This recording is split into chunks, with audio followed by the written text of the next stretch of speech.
In the final part of tonight's class, we focused on self-care, to be able to have the strength to deal with everything we're dealing with joy, with positivity, with strength, with confidence, with giving God so much more. We need to take care of ourselves. It's just a final point that sometimes gets lost in the shuffle, especially if we're dealing with really hard situations, as sometimes we are, is to make sure to take care of ourselves. And a lot of times when we're dealing with hard stuff, we forget ourselves in the process, but we need to. And when you aren't taking care of yourself, it just makes everything else fall apart much faster. We have to take care of ourselves physically and mentally and emotionally and spiritually. We need help in all of those areas. And no matter what's going on, we still have to breathe and take time to feed ourselves. For the guilt end of it, feed ourselves so we could feed others. The more we take care of ourselves, the more we can be there and help others. Taking walks, I think that's even better than exercise, just being alone, breathing, processing. There was a great Jewish leader. His name was the Maharsha, great leader of the Jewish people. He ran a school. He gave personally classes twice a day to very, very, very, very brilliant scholars. So obviously he probably had to prepare at some point. He wrote numerous responsa. Jews all over the world would ask him questions in Jewish legal areas. He was also a doctor on the side.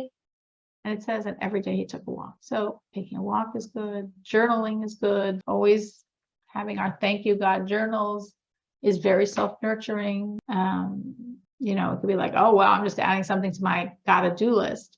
But it really feeds us when we realize we are taken care of.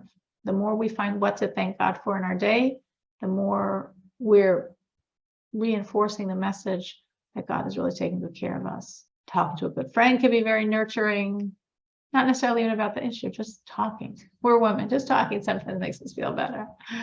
For some people, reading a book, a light book, easy getaway book. For some people, an emotional book, so they have an excuse to cry, to release some other tears.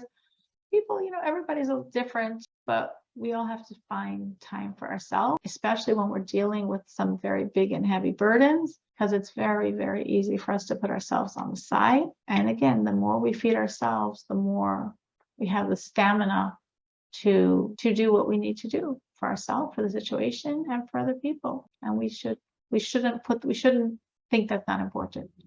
Nurturing ourselves when things are hard, including sometimes if money is tight, is valuable. Is valuable to give us the stamina to everything that we need to do. Any other tips people would have? Any things they would like to add in terms of what they found to help themselves in these types of situations when things are really hard, as we're all probably have had just things that are really hard sometimes in our lives? Anything else that's worked for you that you've seen? Okay. Well, try to take these ideas to heart. Last week, we spoke about 4 ideas. Tonight, we spoke about 4 ideas. We spoke about adding. We spoke about knowing how strong we are. We spoke about trusting that we're God's child, so He's taking care of us. We spoke about caring about ourselves. So think and apply, and we should see God coming through. We're doing His system. We're doing what He says we're supposed to do, and surely He's going to do what He says He's supposed to do. All right, so just in our last remaining moments, let us talk a little bit about the laws of Shabbos. So we were up to in Shabbos is a very hard topic, actually. I personally find it like the hardest part of keeping Shabbos, which is the laws of, called in Hebrew, borer, which means selecting. Why is it hard? Because it's insidious. Like it just creeps up all over the place and you don't even realize. And they're like, oops, I took that I shouldn't have. What do I do with it now? How do I rectify the situation? So the basic principles that we mentioned before are on the Shabbos, nothing to do with electricity, nothing to do with what you would think of as muksa, what you can't move.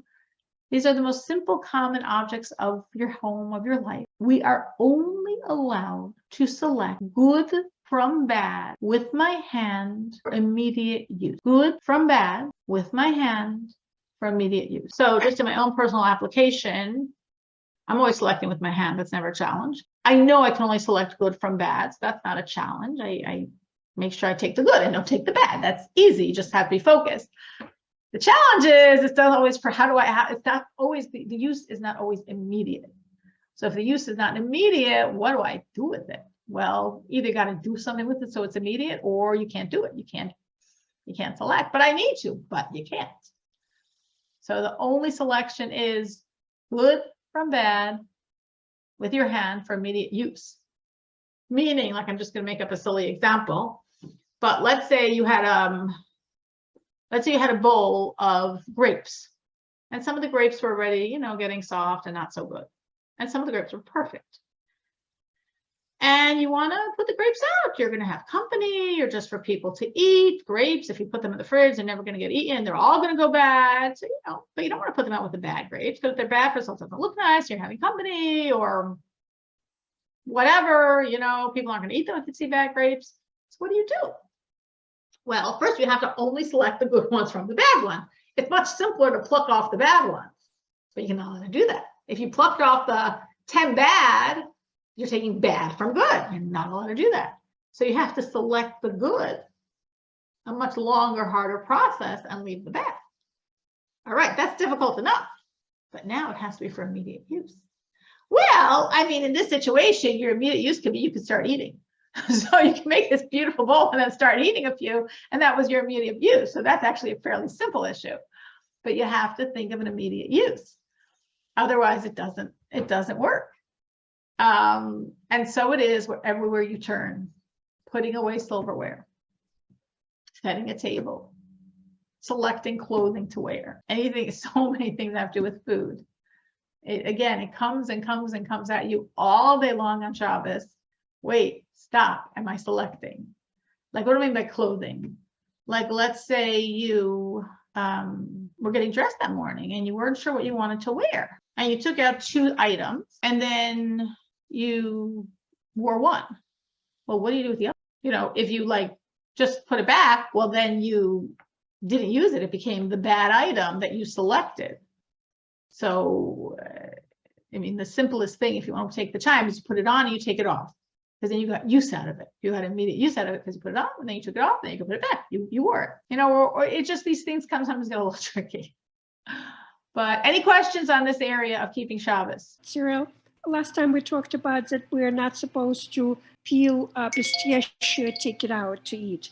But isn't it taking good from the bad immediate use? Doesn't apply? So the issue there is that when you're peeling the nuts, it's hard to select the nut without removing the shell. It's sort of, honestly, it's a little more complicated than that, and there are some that would allow you to do that. It's complicated. There are some that would say you can, and they would say because it's the way one eats nuts, and you can do things if it's the way you eat it. And others say no, you can't. And again, it's complicated because you inevitably are discarding the shell to get the nut. So that's why it's like you can't get the nut without discarding the shell. So that's why you had to select the bad, so to speak, to discard it, to then take the good. Again, if you had on that plate, those not good grapes, and you selected them and threw them away, well, that was selecting the bad. No, I wasn't selecting the bad. I just wanted to allow these beautiful grapes to be on the table. Yeah, but you took away and selected the bad one. So that's that approach. But again, some people are more lenient and say that that nuts is different than grapes because there's no way to get the nut without cracking the shell. But you could eat the good grapes and just ignore the bad ones. So if you're choosing to want those bad ones away, that's already selecting. But the nuts and the shell, no, it's just the way we eat it. Like if a person, let's say like a child, maybe when they eat chicken, they always take off the skin and eat the flesh of the chicken. They don't like the skin. Like little kids sometimes are like that. So, well, first of all, of course, with a child in general, we're lenient. But I'm saying one could say, yeah, if that's the normal way of eating, you're an adult. And always when you eat the chicken, you take off the skin and then you eat the chicken. If you do that every other day of the week, you're allowed to do it on Shabbos also. Well, it's selecting bad, you're taking it. No, it's the way I eat chicken. So if it's the way you eat it, there's more leniency. But again, it's a little subtle. Like, let's say that's the reason actually behind gefilte fish, right? So why did some smart Jewish housewives make up gefilte fish? because you want to honor the Shabbos, so you want to have fish. And actually, it's a special concept that you're supposed to have fish on Shabbos. And some people are very careful and they have fish. There's actually 3 meals of Shabbos: Friday night, Shabbos day, and then Shabbos afternoon. And some people are very careful and they have fish every one of those 3 meals. It says Kabbalistically that the souls of tzaddikim are in the fish that we eat on Shabbos. It's some very great mystical idea. But we got a problem. Fish has bones. So normally you would like take out the bone and eat the fish. No, we're told you're not allowed to do that. Why? Because you're taking out the bad. And then you're leaving the good. You have to take the good and leave the bad. So you have to take off the fish from the bones, not the bones from the fish. Well, that's really difficult to take the fish off the bones and not the bones off the fish, especially if it's a fish with like loads of little bones. So what do? So you make gefilte fish. So that's the idea behind it. So yes, this many different areas. Any other questions on this? All right. Quickly one. Sure. Just something about fish you said. So if I eat fish, not gefilte, a regular piece of fish, and I find the bone, I take it out, or not supposed to take it out? So if it's in your mouth, you're allowed to take it out. You're saying you found it in your mouth or you find it on the plate? I see fish, I have a piece of fish, and even before I putting, I see one bone sticking out. What do I do with it? So what you're supposed to do is take the fish off that bone. So I have to kind of like get around? Yeah, you're supposed to take the fish off the bone, not the bone off the fish. Yes, exactly. But it's not always possible. It's not always possible, right? That's why it's a little challenging. So you have. But if it's in your mouth, it's no problem. You could take it off, but not the other way. but then you. It's hard. It's hard. I am going to go now, but I hope everyone should take the ideas and use them, and we should have a great week. Thank you.